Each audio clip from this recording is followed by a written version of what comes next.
Michael Paul గారు. నేను pastor కాకముందే తెలుసుకున్న మైకేల్ పాల్ గారి గురించి నేను ఒకటి చెప్తాను. ఏంటంటే మైకేల్ పాల్ గారు ఇప్పుడు ఉంటున్న సాత్వికం, ఇప్పుడు ఉంటున్న నెమ్మది, ఇప్పుడు ఉంటున్న శాంతి అప్పుడు అంత లేదండి. ఏంటంటే చాలా కోపం, చాలా టెంపర్ ఎక్కువ, కోపం ఎక్కువ. అసలు డ్రైవింగ్ ఎలా చేస్తారంటే ఫుల్ స్పీడ్ డ్రైవింగ్ చేస్తారు.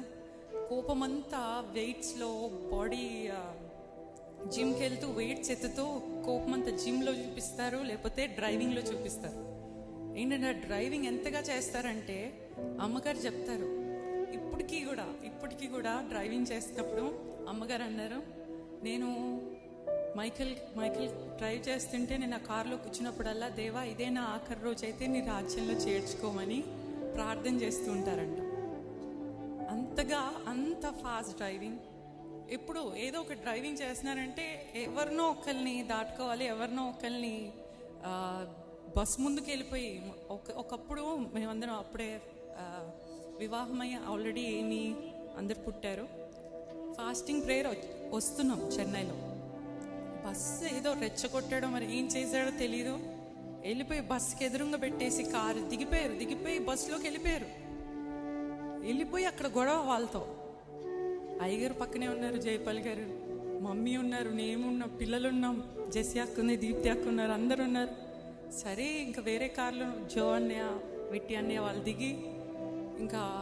దిగి సంజాయించి మైకేల్ గారిని తీసుకొని వస్తారేమో అనుకుంటే వాళ్ళిద్దరు వెళ్ళి నా తమ్ముడు అంట అని వాళ్ళు మీదకి వెళ్ళిపోయారు.